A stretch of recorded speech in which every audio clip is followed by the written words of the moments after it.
Welcome, White Sox fans, to another edition of White Sox Daily Live.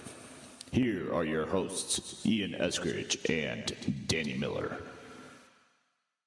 Well, hello, White Sox fans, and welcome to another edition of White Sox Daily Live. We are here tonight on the beginning of the winter meetings. Welcome. My name is Ian Eskridge. I'm here with my co-host, the Danny Miller. How you doing, Danny? Doing pretty well, man.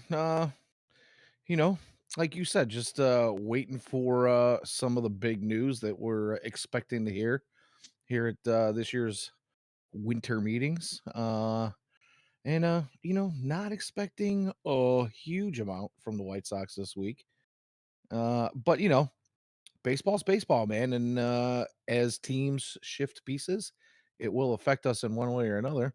So yeah, just looking forward to it. And I gotta We'll say, see. I'm sorry, didn't mean to step on you, but I just wanted to add one last thing here is, it's Monday night. The winter meeting started this morning. And there's been some movement already, but this is generally where it kind of starts to really get rolling. But tomorrow, December the 5th, happens to be my birthday, and it also happens to be the day that the draft lottery starts. And the only thing I'm hoping for is that the White Sox end up somewhere with the top 3 pick. We'll get into that for my birthday. We'll But anyways, get into we'll that. get more into it. Yeah. It's also, you share a birthday with John Rudels, who his birthday is tomorrow. So, yeah, we're going to be celebrating. It's going to be a great time. Good stuff. Yeah. The winter meetings started, and nothing major's happened yet. We'll get into a bunch of, stuff that other people have done. Because there sure isn't a whole lot of White Sox stuff going on. There is not. Yet, anyway. I guess I'll start it off with former White Sox third base coach Jim Leyland was put into the Hall of Fame, got his 12 votes to get in. Pirates manager, Marlins manager, Rockies, Tigers. Pretty stinking good manager, and White Sox let him walk. Imagine that. Yeah, it seems to be an ongoing theme. I was actually talking to Grimtall about it earlier today, that, between La Russa and Tito Francona and Jim Leyland, they've let quite a few managers who are Hall of Fame baseball players or Hall of Fame managers go. And, we got our World Series win with Ozzie Guillen at the helm. But other than that, it's been, a few years here, and then they get launched. So, congrats to him. That's cool. Yeah. Really well known for ripping heaters in the dugout, a la, Dick Allen type style. Also a very good manager with a good record and some credentials as well. So that's cool, I guess, that there are White Sox ties there. His son, Pat Leyland, was the manager for the Cannonballers last year. I don't know. I haven't heard anything about his contract status for this year, but I assume that he is coming back. So we still do have Leyland ties within the organization, so that's kind of cool. Indeed. Before the winter meeting started, Alex Anthopoulos, he likes to do things. He does, doesn't he? Sure does. So Alex Anthopoulos managed to grab Jared Kelenic, Evan White, and Marco Gonzalez from the Mariners for recently acquired Jackson Kowar and Cole Phillips. Okay. The guy's pretty aggressive, obviously. And, Seattle also known for not being shy for trading away people. So, I know that I was into the idea of Jared Kelenic being a White Sox when the draft was happening back in what was it, 2018, I think. It's either 18 or 19. I think it was 18. And hasn't lived exactly up to the expectations. But then again, how many players really do live up to the expectations and the comps that they're given when they're drafted? Yeah, it seems like and as time goes on, it's even further and further between the guys that go in, say, the top 10 of an MLB draft kind of turned out to be the super studs that everybody was hoping to see. So, nothing against Jared. He obviously has the skill set to be a pretty dominant player throughout every level of his baseball playing career up until reaching the majors. So it might be one of those things where it's just he needs a minor adjustment somewhere, needs to get himself in the right place and with the right staff and maybe just a minor tweak and get his game going. But that'll be remain to be seen now that he is part of the Braves organization, which is actually known for developing guys here as of late. So, we'll see how that works out for him. Yeah, I mean, Atlanta seems to be one of those places when guys go there, their stock generally tends to go up a little bit. So, I wouldn't be surprised if we see Jared Kelenic become a solid ball player and somebody that somebody would want. Right. A little bit Yeah. the opposite of what happens when the White Sox have acquired people recently. So, yeah, And it's not like it's I mean, we're sitting here talking about it, but here we are again. The Braves are an organization that is being, hey, look at that, yeah, look at that. talking baseball. Yeah, well, the Braves are just that organization, or one of a few organizations that seem to be in the mix just about when everything starts to kick off on the regular basis. And 2023 was no different. They're getting going early on making some moves and trying to better their organization. Now, whether or not those guys that they picked up in that trade all stay Braves, which we'll probably talk a little bit more about See. later on in the show. Um, you know, that might be something that will come to fruition. Those guys might be packaged as part of other deals later on, but either way, they're out there doing things and they're doing things early and doing things often. So good for them. Like to see some of that here, but again, it's not really about quantity, it's about quality. And we haven't seen a whole lot of quality here lately. So maybe, just maybe. Yep. Another deal that was reported as being in the works has apparently hit a major snag. The Padres and Yankees have been talking about trading. Yankees are trying to acquire Juan Soto from the Padres, and apparently they have reached an impasse due to the Padres asking the Yankees for 7 prospects, including 7.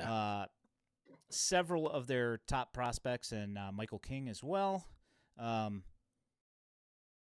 mean, Yankees prospects generally do have a little bit of helium to them, could you say? Usually You don't ranked say. pretty high, and the returns on those prospects when they trade them or when they bring them up have been a little less than stellar. So I understand asking for more prospects in the hopes that a couple of them do hit, but 7 is a lot. 7. Yeah. It's early in the talks. It's one of those things where, I mean, I even heard some guys talking about it.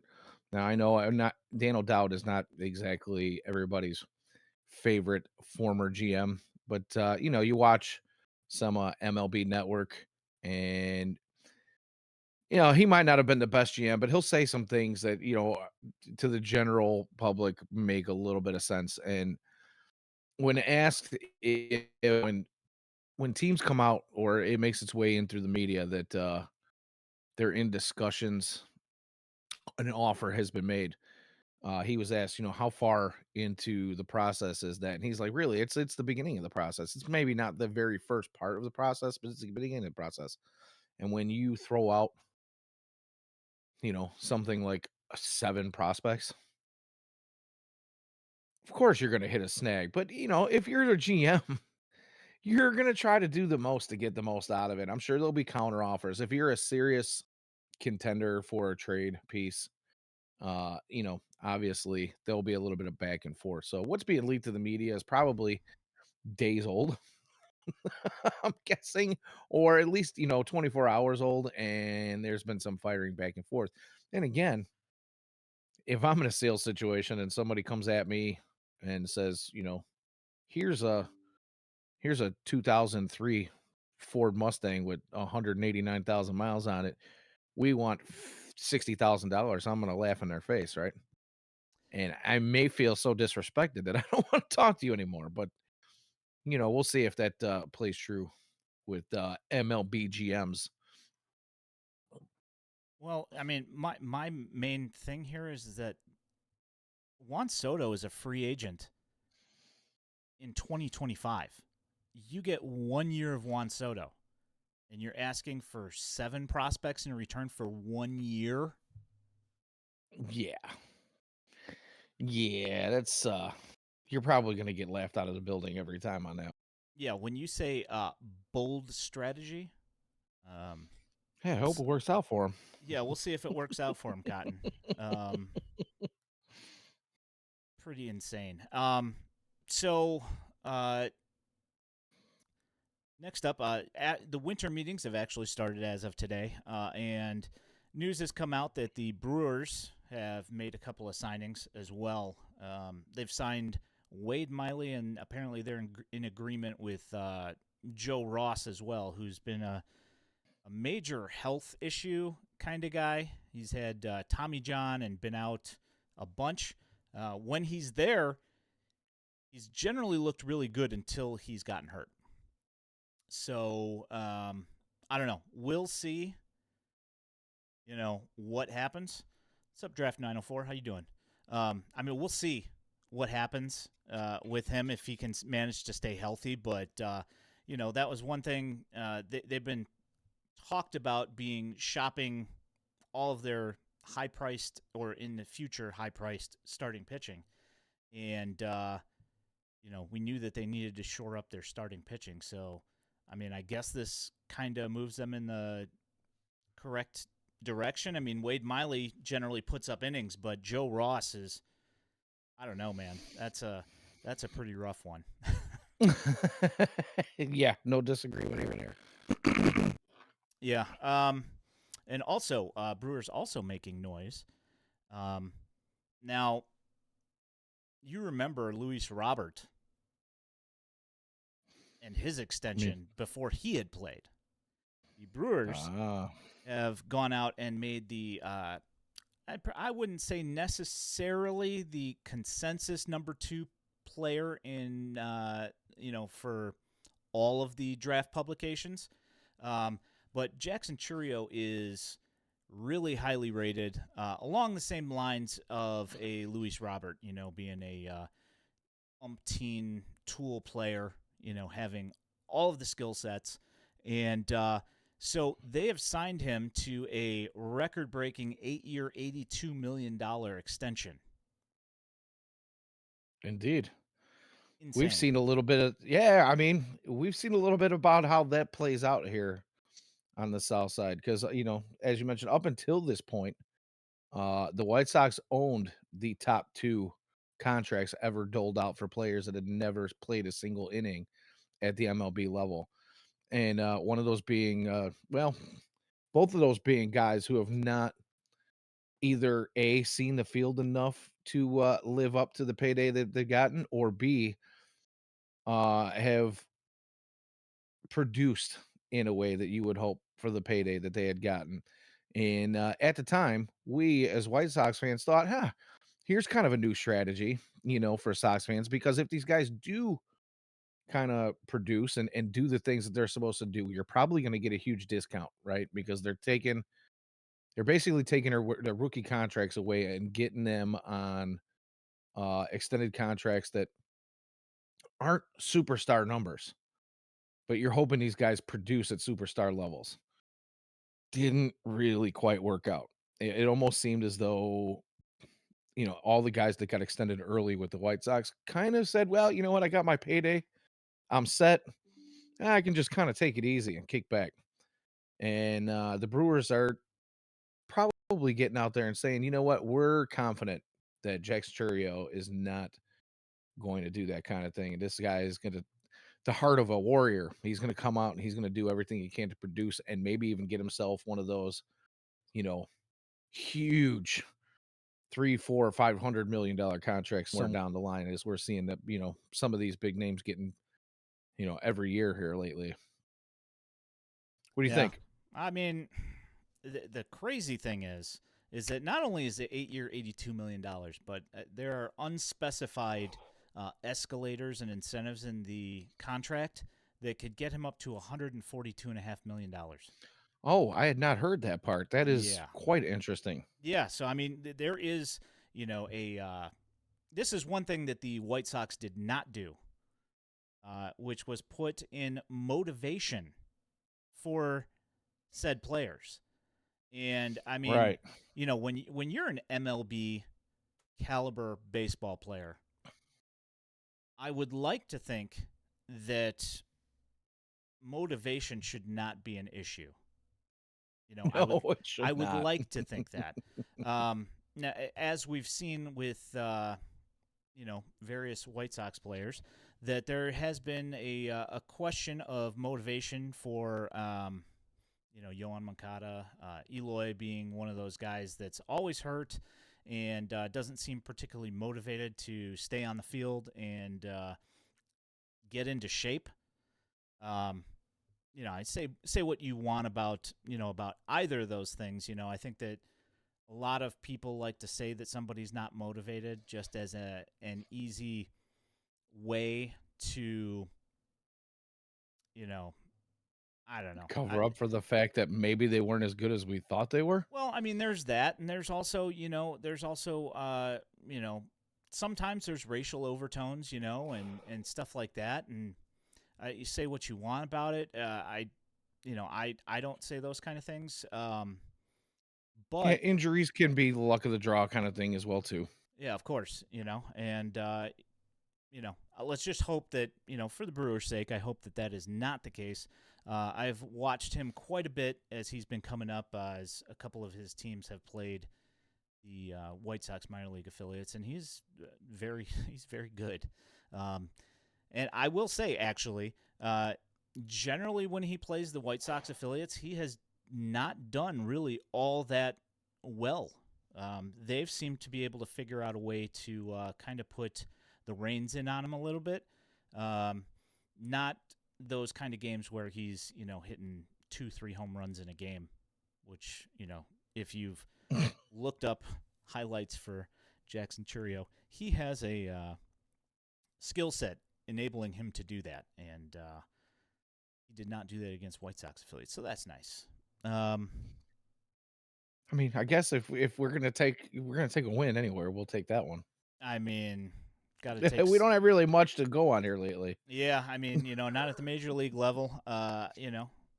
If you go to our Twitter account, X account, at Daily White Sox, you will see all sorts of White Sox minor league highlights. And if you are looking for any kind of positivity, based upon the White Sox minor league system, it's a good place to start. Yeah, so, you'll definitely find it there. Yeah. So there have been a couple of managerial / coaching things that have happened in the last couple of days. One of the guys that White Sox Daily follows on Twitter and often retweets, Jerry Espinoza. He's a photographer. few months back. I want to say in early September, he had pictures of Nelson Cruz in a Dodgers uniform hanging out with a bunch of the DSL players that had just come over. And it was announced today as some sort of big unveiling, which he took offense to, that Nelson Cruz is now some sort of a ambassador / special assistant to the Dodgers to help them with some of the Latin players that are coming over. And, the guy has he has a very large voice when it comes to the Dominican players, and I kind of see that being kind of a nice hire that's going to help them. It's kind of like Jose Contreras with the White Sox, where he talks to all the Cuban guys that come over, and I kind of feel that will probably have a similar effect. Also, actually announced today, the Dodgers have apparently hired Chris Archer as a special assistant, which I kind of Yeah, I heard a little bit about that. yeah, kind of surprised a little bit, trying to figure out why. Well, I don't really know the whys. It seems like he was pitching yesterday, doesn't it? Yeah, I mean, it hasn't been very long. I think he was even in the league earlier this year and didn't make the cut to pitch for anybody in this season. So I mean, it hasn't been that long anyway. No, it has not. But like you said, he wasn't doing really well. But the old saying is that those that can't coach. Yeah, well, I mean, the guy's kind of fallen apart here in the last few years, and he's been injured a lot. So I mean, I get that. It's not that we've certainly seen him do some work on the mound in Major League Baseball. Just his body has not cooperated in the last few years. So Right. When healthy, he was actually I mean, at one point, I remember there were a lot of teams that were hoping to land Chris Archer just a few seasons ago.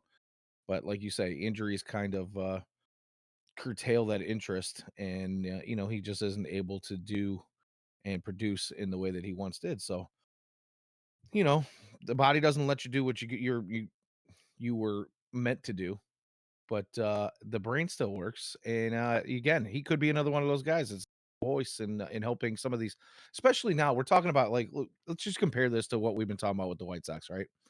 Where some of this coaching staff has been a little bit older, out of touch. We talked about this just a few shows back. Having a guy like Chris Archer be an assistant of some sort might be that young voice that guys kind of need to hear, somebody who's just removed from the game. And we've seen some of those hires in recent, weeks here with the White Sox organization. So, I don't know. I think maybe there's a shift in thinking in some of these front offices, and we might see more of these types of hires here, in the near future. yeah, this is one thing that one of the White Sox and one of the guys that I talked to that's a former prospect guy said is that he felt that the White Sox needed more major league experienced guys in the system to help guys that are coming in to develop their routines and to know exactly what they need to be doing in order to ascend to the major leagues. And oh boy, James Hesterman coming with the heat right here. Oh, did I miss it? Says, fun fact, Colson working out with Jake Berger, Rooker, and Pasquantino currently. I don't know if you know this or not, but they do share the same agency. So that explains that. And I did hear that a few weeks ago and completely spaced it. So that's good to know. Yeah. So another extension handed out. Thompson, the manager for the Phillies, also given an extension. It's at least one more year because he was signed through 2024. And so instead of having him have his lame duck season, they have at least extended him for 1 year. So he will be there in 2025, supposedly. We'll see. Well, hard to argue with the results, deep into the playoffs a few years in a row here, a couple of World Series appearances and a World Series title. I'd say not a bad move. Well, I mean, I'm not saying, I'm just saying. There have been many a time where, you have your quote unquote rebuild manager and the guy just can't seem to get it done. So they bring somebody else in to get it done. And if Thompson continues to take them deep into the playoffs and they keep falling flat on their face and can't win it, Can't get the win, the full-on win. yep, then you may see one of those scenarios develop in Philadelphia. We know that I wouldn't exactly accuse Philadelphia fans of being patient. No, yeah, in any of the major sports arenas there. I don't think that's I think that's a fair assessment. How about that? Yeah. So across division, let me go ahead and bring this guy up. Across the division in Detroit, the Detroit Tigers have extended AJ Hinch. So now It's a beautiful signature. you like that? I decided to make the corrections to the press release email that the White Sox sent out, and corrected it with the appropriate pictures and names on it to match the autograph that was on the original email. There are no details on the contract, but his previous contract was through 2025. So if they extended him now, it's pretty clear that they think that he's the guy for the job, and he's going to be there for several years after his original contract in 2025. So there's no lame duck. There's nothing like that. I don't know exactly, and obviously I don't know the details on how long that contract is, but he's at least going to be there for a few years, foreseeing,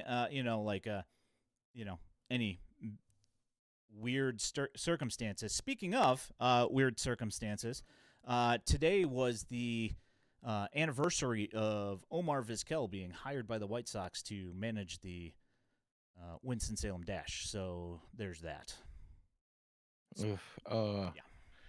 Yeah, we can just skip right past Gloss that one. right over that one.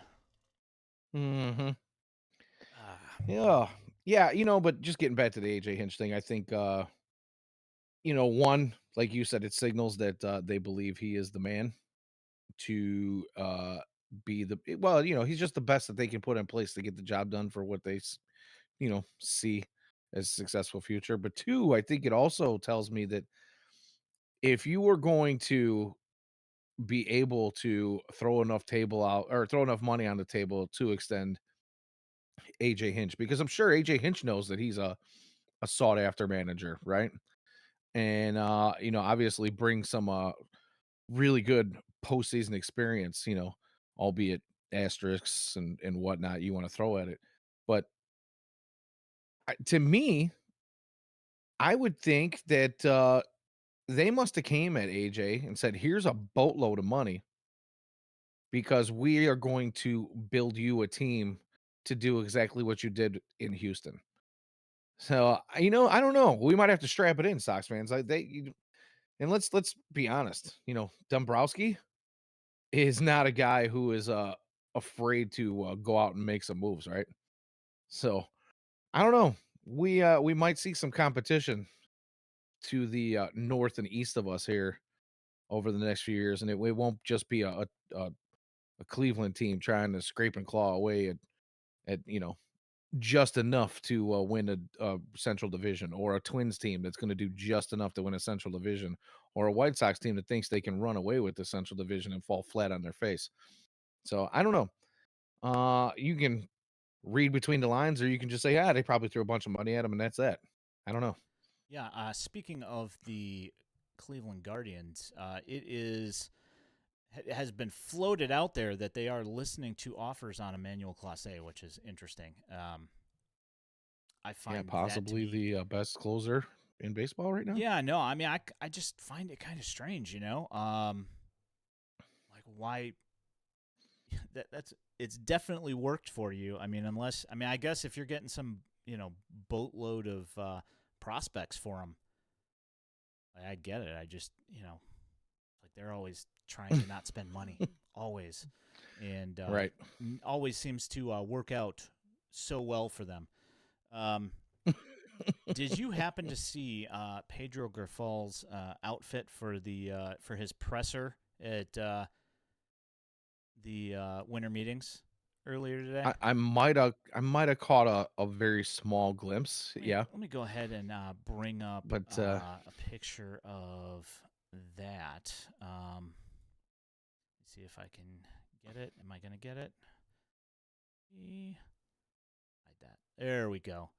That is Pedro's outfit that he decided to wear to the winter meetings to do his presser. I decided that it was probably a good idea to make some alterations to that. And we now have Father Grifal. Padre. Yes. Padre Pedro. He is here to take all of your confessions and be here to help you out with, any problems that you have with the White Sox. He is willing to talk about them. Yeah, well, let me just start by saying, bless me, Padre Pedro, for I have sinned in my White Sox fandom because I have lost all faith until you show me something. Yeah. We get this from Luis here. Unserious outfit from an unserious organization. Yeah, well, there you go. I can't argue with that. Okay, there's nothing more serious than sitting in the other side of a confessional, buddy. I mean, I'm just saying here, James. Hide the come on altar now. boys. Woo! So he had some quotes today. He says, "We have some players that are really talented, and we're not going to just move them to move them. It has to make sense. These guys have proven it at the major league level, and if it makes sense for us, I think Chris and his staff will pull the trigger. If it doesn't, then we'll wait for the right time." All right.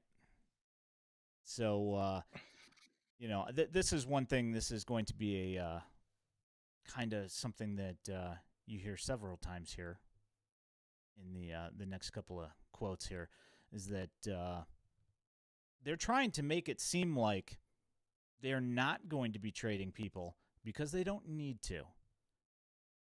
Sure. I watched the 2023 White Sox. I'd say something definitely needs to change. And, I mean, one could say that, a few of these guys aren't necessarily the issue. However, you might think that maybe you might want to just get rid of some of these guys just to change the overall tone in the clubhouse. Now, my issue here is that you still have this clown running the whole thing. And to me, that's an issue. Father. Yeah, my no disagreement. Father Grifal. Yeah, no disagreement here. But, I'm with you on the let's get some new blood going. Let's get something. Let's see some sort of change. The definition of insanity is doing the same thing over and over again and expecting different results. I don't know. Let's switch it up a little bit. It can't get much worse than last year. I mean, I don't know. I mean, I feel the like record can't get much worse than last year, but when you look at things after the trade deadline that they actually played significantly worse, Actually, things can get a lot worse, Yeah, this is record-wise. true. So I mean, you know, mm, I mean, technically, yes, they can get worse. Let's hope that they don't, but it certainly could. We'll Well, see. I didn't say they can't get much worse. I mean, they got to run into a handful. Yeah, I mean, can you I really don't get know. much worse than 100 plus losses? I don't, 110 and 101. What's the difference? Yeah, no. I don't know, man. Again, I'm not really I'm not coming with a whole lot of energy tonight because I'm just waiting. Just show me. Something. Show me Just show us something. anything. Just, Anything. And if we are going to trade some guys, let's please get something in return. Let's not be trigger happy. And I know they're saying these things in the press, right? Oh, we're not in a hurry to do things. We want to make sure we get everything. And all of that remains to be seen. And there's this jadedness that I feel where I'm kind of, you know, uh energetic with anticipation. I kind of got a little bit of that anxieties anticipation, waiting to see what's going to happen. But at the same time, I'm like, is anything really going to happen? Anything of consequence? Are we going to get hoodwinked again? And sorry for being that guy. I try to keep it positive, but you know, I don't have the faith that they're going to get it done the right way. There's been a lot of talk of Dylan Cease. There's been a lot of talk of possibly even Luis Robert. He's the only one that's supposedly untouchable, but then you hear nobody's untouchable. yeah. And Well, if we don't get something back, I'm gonna be a little PO'd. I know it. John Morosi had a conversation with Chuck Garfien, and he basically told Chuck Garfien, "Hey, if a team is that bad, there are no untouchables." So, I mean, I would generally think that you're going to need a lot to get Luis Robert out of the White Sox, and I would generally think that that's not going to happen. But you never know. Um, Right. so And I've said this we've been doing this now for what, this is gonna be our third or fourth off season together doing this show. ish, yeah, something like that. Somewhere in there. And I've probably said it many times every off season. It won't be the last time I say it this off season, I'm sure. But if you're a GM and you're not at least listening on everyone that is part of your ball club, you're not doing your job. Yep.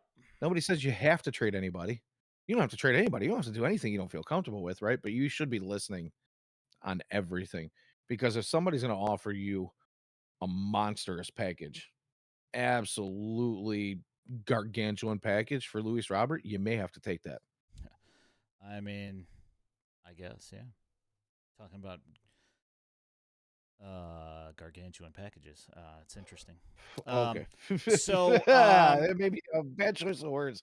Thanks for pointing that um, so here's a shocking revelation that Pedro had, uh, that he decided to tell reporters about. And when I read this, I was just like, "You're just figuring this out now."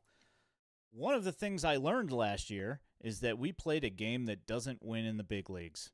We need to play faster. We need to be more athletic. We've got to catch a baseball. We have to do things a Huh. little better fundamentally. You think? You don't say. Well, I'll tell you what, after hearing quotes like that, that guy can take my gargantuan package. Yikes.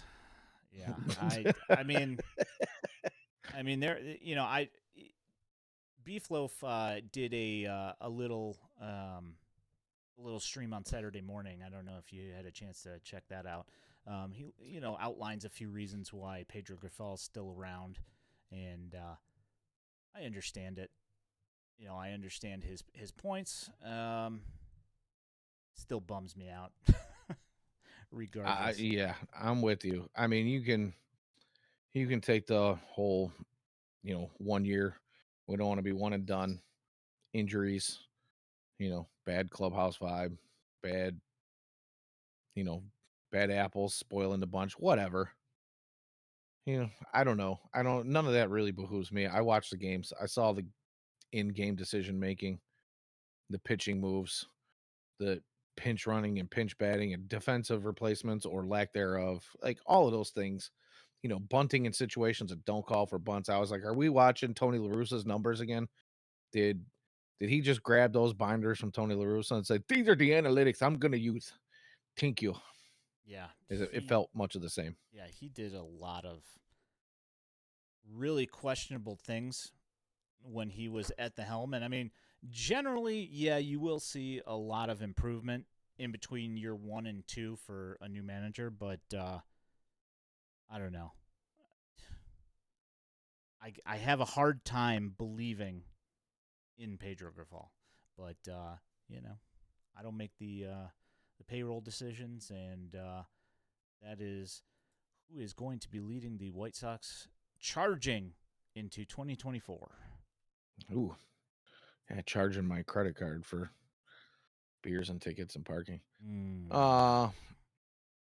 Yeah, no, I don't know, man. Yeah, whatever. Whatever. Let's move on. Yeah, I did not listen to any of or read any of Jerry Reinsdorf's quotes because I don't need to hear what he has to say. I don't think that anything he says is going to shed any light on anything that's going to matter to me whatsoever. Because I don't need to hear about David Eckstein. So, Chris Getz, however, did do some interviews as well. There he is. Yeah, there he is. He says, I would think retool is a good way to phrase it.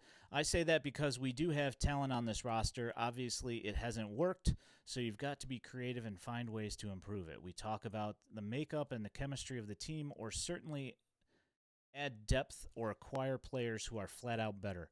We are on a pursuit to improve this team, and there are different ways to go about it. I mean, that's the kind of thing that I like to hear.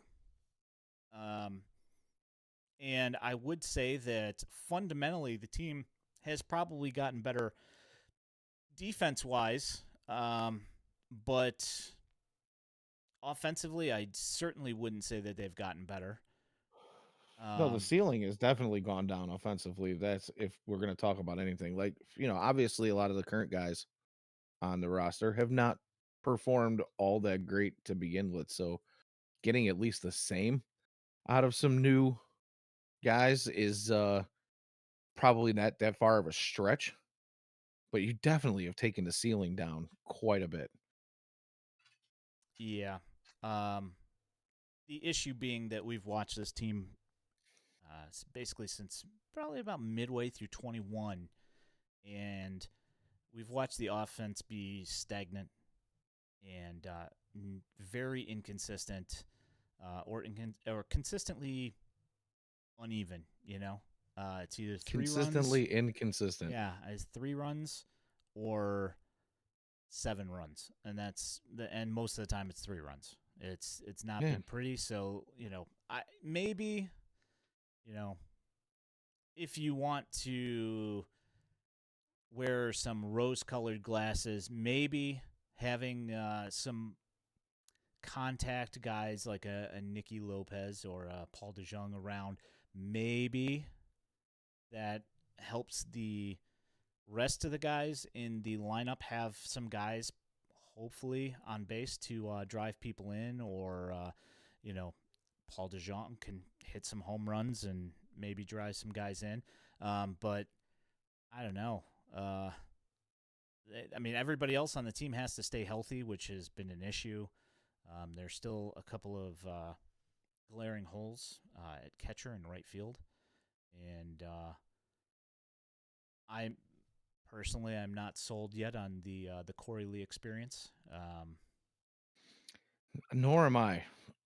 I mean, granted it was a small sample size at the end of the second half of last year, but the bat did not translate.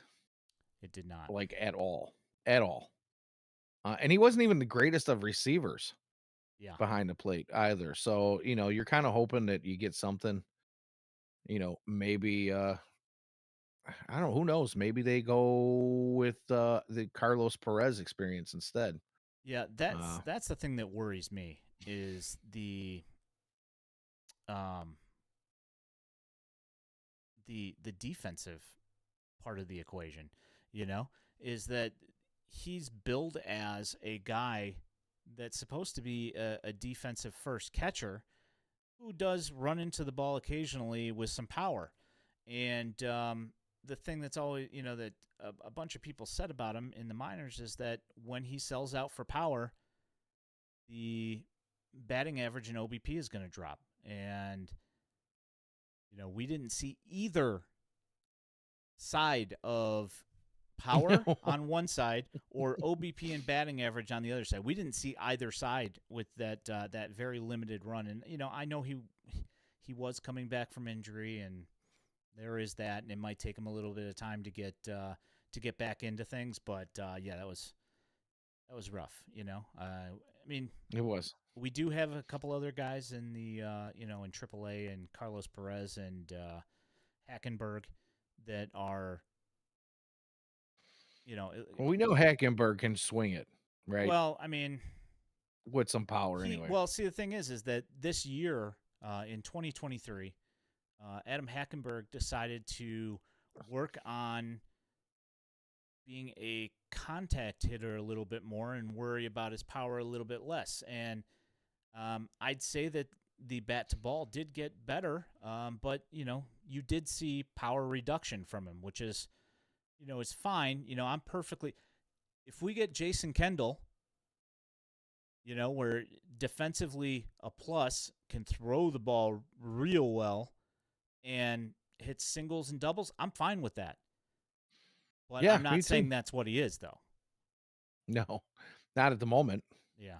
I mean, it's going to take some Not at work, the moment. obviously, But, And here we are talking right now, and it was mentioned earlier in the show that Colson was working out with a couple of guys, and I look up, I have MLB Network on in the background, muted, and I look up to see Jake Berger's beautiful bald self uh, on the show with Vinny Pasquantino and Brandon Lau. So yeah, and of course all the highlights they were showing in the background were of him, hitting tanks for the Marlins and not the White Sox.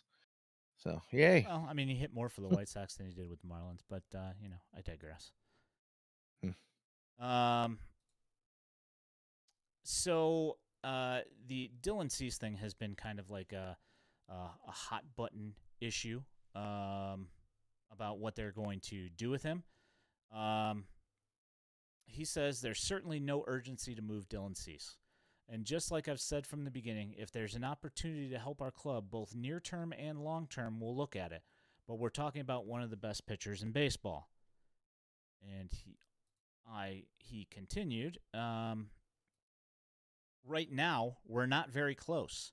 But just like other winter meetings, that can quickly change in a matter of minutes. That's why you keep your phone on and continue to have conversations with every club and agents as well. So, obviously, we know how this game's played, is that they're going to say that they're in no hurry to get rid of him and that they don't need to trade him, but everybody knows that they're looking to trade him. So this is, normal general manager speak, that... Right. Don't want to sound too desperate. Yeah. We don't need If to I trade sound him. desperate, I'm going to get caught with my pants down. So, Exactly. yeah, we'll see.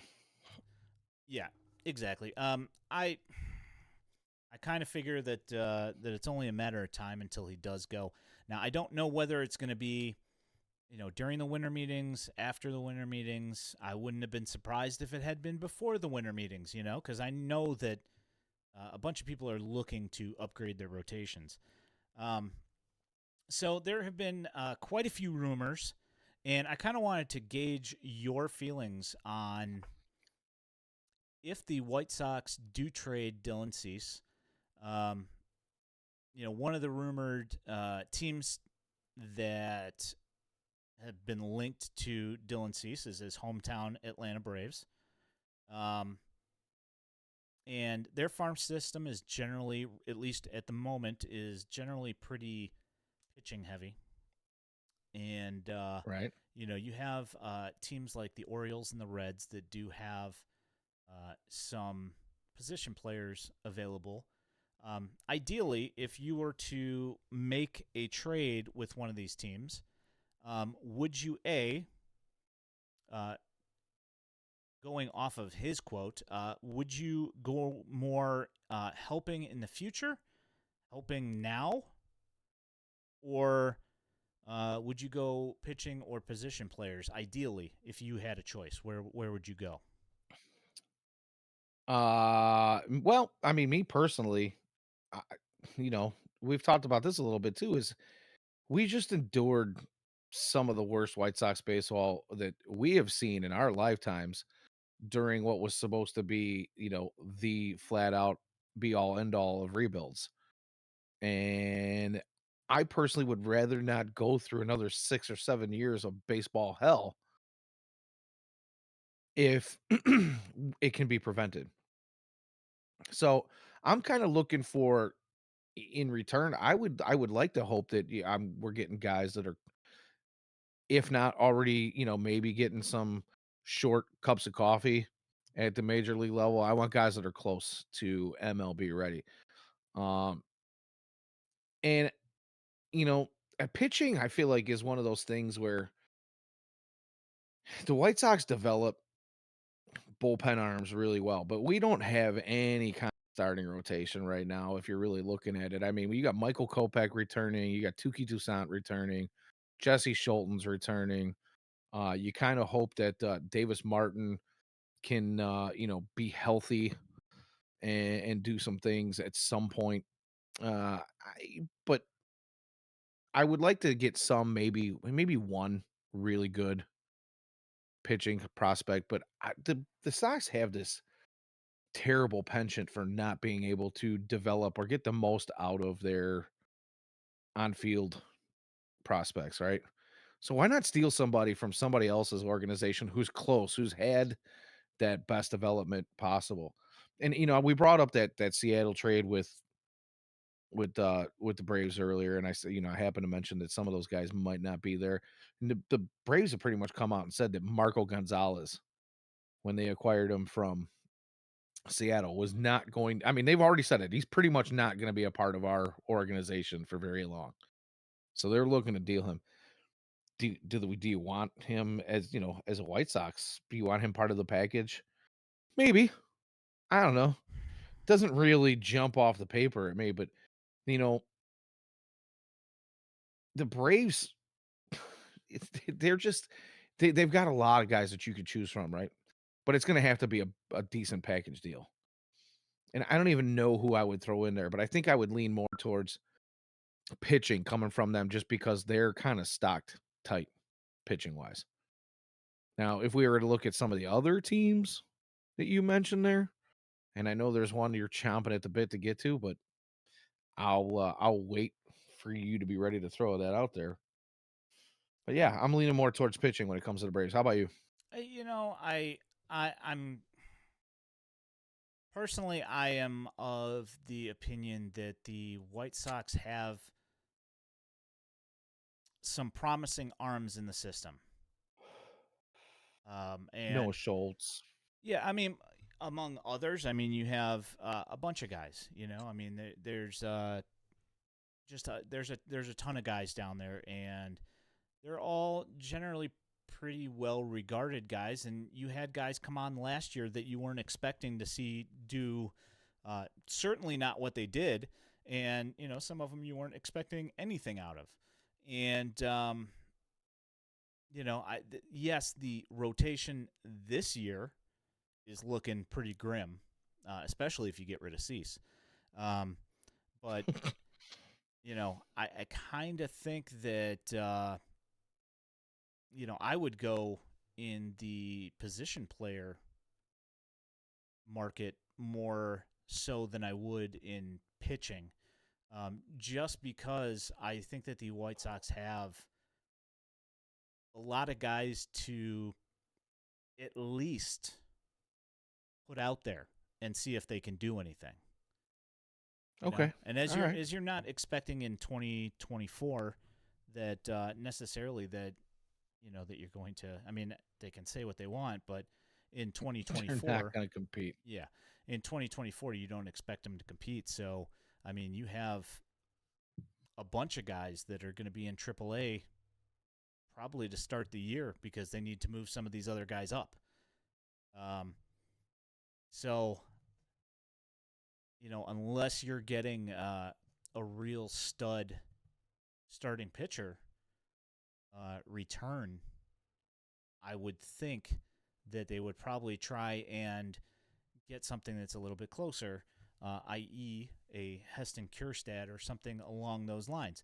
Now, part of the problem being is that the Orioles generally have been, not willing to part with that great depth that they do have. And I understand why. Yeah. Um, Jackson Holiday or bust. well, yeah, that'd be great. But I take, obviously, take him straight up for Dylan Cease. Thanks. yeah, obviously he's not coming back in any No. trade. Um, but I would like to see probably some guys who are closer to the major league positional side of the field. And oh, hello there. I would like to hopefully see something that's going to develop offensively for this White Sox team. And what that's going to be, we'll see. But that's where I would personally like to go is a positional guy, and I don't particularly see the Braves being that guy, being that team that's going to provide that kind of talent for the White Sox that's going to be major league, at least close to major league ready. Vaughn Grissom, to me, I personally, he does not excite me. Right. If he was with the White Sox minor league system, I'd probably be a little bit higher on him than I am now. But still, it's not really the guy Yeah, that I'm and that's looking for. pretty much what I was getting at. If we're going to be a trade partner with the Braves, I just don't know that they have. I would much rather see the White Sox get some position players back. Like I said, they just haven't had a real. They haven't been really adept at bringing along position players for a while, and I would rather see a trade package.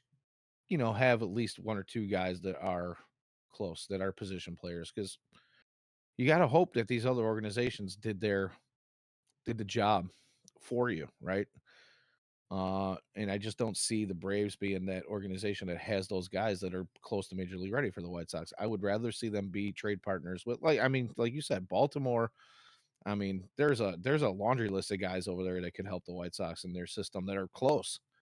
You know, uh, and then the Dodgers, perennial, uh, at least the last decade or so, perennially just seem to be able to pop guys out of their system left and right. Even when their system isn't ranked that high, they somehow find one or two in there that kind of make their way to the major league level. And it might not be superstars, but are everyday contributors. And I would just like to see something of that sort come back to the White Sox in a trade piece for Dylan Cease. Yeah, that's pretty much where I'm at. Um, so last thing here tonight for me personally, MLB draft lottery is tomorrow at starting at 4:30 on MLB.com streaming and also on MLB Network. The White Sox have a 14.7% chance, I think, of first pick, if I remember correctly. Sounds about right. Now, you had said earlier that you were hoping that they would get a top 3 pick. Correct. I will agree with that. But the unfortunate thing is that if they pick in the top 6, say they get 4th, 5th, or 6th, which, they're slated to get the 4th, if you were to go specifically on winning percentage, that they are going to get the 4th pick. If they were slide 4th, 5th, or 6th. In 2025, when there's supposed to be a better draft class, you are looking at not in the top 10, regardless Correct. of how garbage your record is. Poorly your finish, yeah. So, kind of, my feeling is that if you don't get more or less the first or second pick, you better get 7th or 8th and drop way out of it. Because Yeah, I can see that line of thinking for sure. You know, I just I guess where my thought process was I don't want I didn't really think about it that way.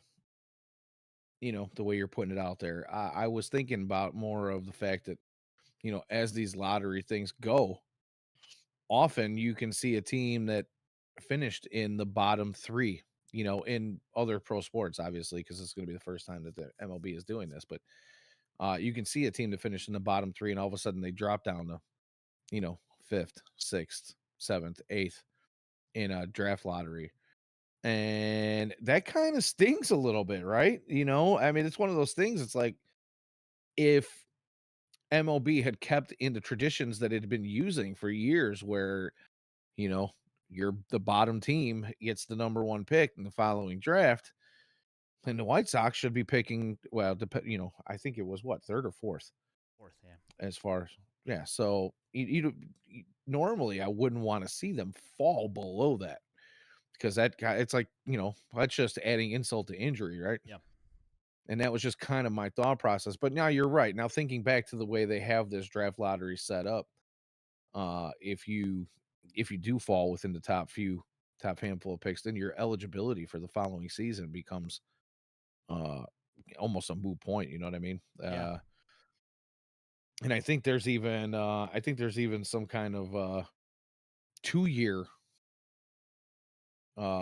thing in there. If I have to go back and I think read, it's just one. I think you just can't draft within the top 10 the year after. The main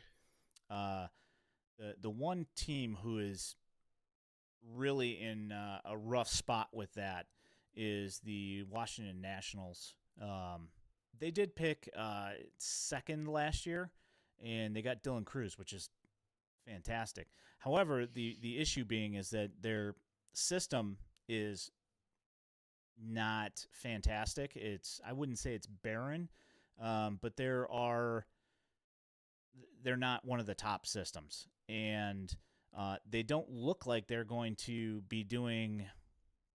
I mean, they were pretty terrible this year. I think they had the 2nd or 3rd worst record in baseball, and they can't pick in the top 10 this year because of these new rules.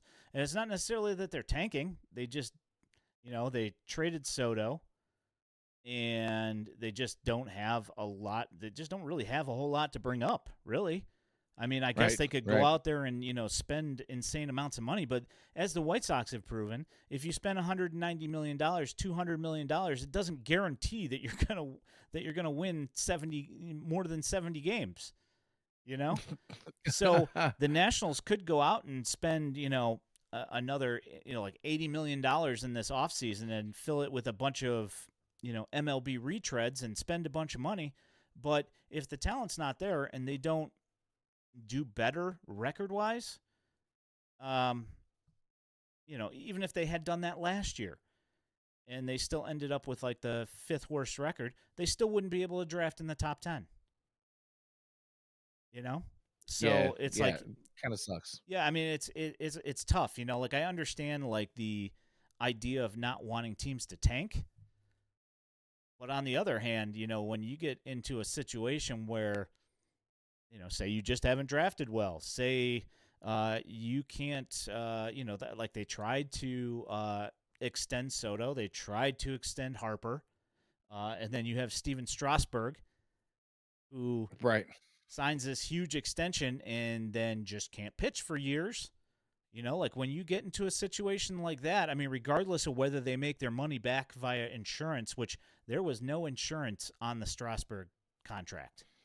I know. Doesn't that hurt? Oof. Insane. But at the same time, just because of that, that's a bunch of extra money that they're still paying out. And they were talking about trying to settle, like Strasburg was talking about trying to settle with them and like not use up all their money. But the thing is that the MLB Players Union generally frowns upon giving money back on a contract when you make money. They don't like that. So I No, because would, it sets a precedent so that doesn't work in the favor of the players. yeah. So I would seriously doubt that they're gonna, that he's gonna give very much of that money back. So I mean, like they're just in a bad spot, and I don't, like they're not my team. I don't dislike them. I did follow them when Harper was there. Me and Rudels were Harper guys, and like we enjoyed our time. When he was there, and we went to the park and watched them play out there, and it was cool. But it's just when now, if your team's not good, it doesn't matter anymore. Is that Yeah, it and doesn't can you guarantee imagine you being anything. really good and then falling off a cliff? And very similar situation to this where you're going deep into the playoffs for a few years, you're making World Series appearances and maybe even getting a World Series win, and then yeah, like you said, you kind of for some reason, whatever the reason is, you fall off a cliff and now you're not eligible. Rough, man. Rough. Yeah, And I like you mean, said, I get the reasons why, because they're trying to prevent bad baseball, right? They're trying to they're trying to keep some sort of parity. purposely bad baseball. Right, purposely bad But baseball. I mean, here's the thing: is that the Rays have been picking late in the first, been picking late in the draft for ages now, and they still do okay. But the issue being is that they get all sorts of sandwich comp picks because when their guys get signed by somebody else when they leave, they get compensation for that. They get compensation for being, in poverty Tampa Bay, Um, Right.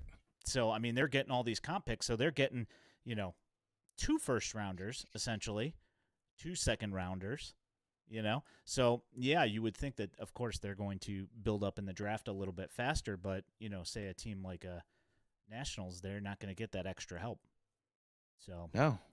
You only hope that your home team, your favorite team, whoever it is, whether you're a Sox fan or a Nationals fan, like we're talking about, or a Mariners fan or an Angels fan, that your front office has some talent evaluators that are as good as what is going on down in Tampa, because they just seem to find them.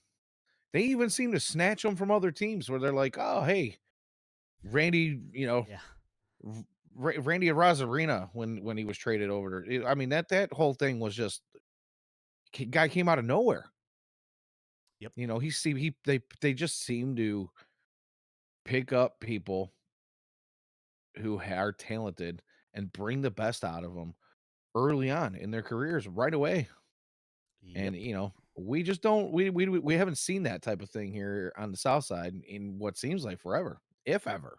Well, I mean, let's hope that, as has been documented on at Daily White Sox on X/Twitter, you can see that the White Sox prospects have been making some strides in making changes to approaches, getting generally just better um, over the last few years. And I, then they let Andy Barquette go, and I don't know who they're taking, who they're gonna be having even do that position going forward. That like Right.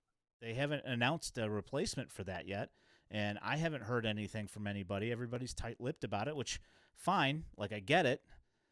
Like they haven't even announced like what they're doing with the pitching stuff down there, and I know exactly what's happening, but they still haven't announced it yet, which to me is Right. just what are you guys doing? Why?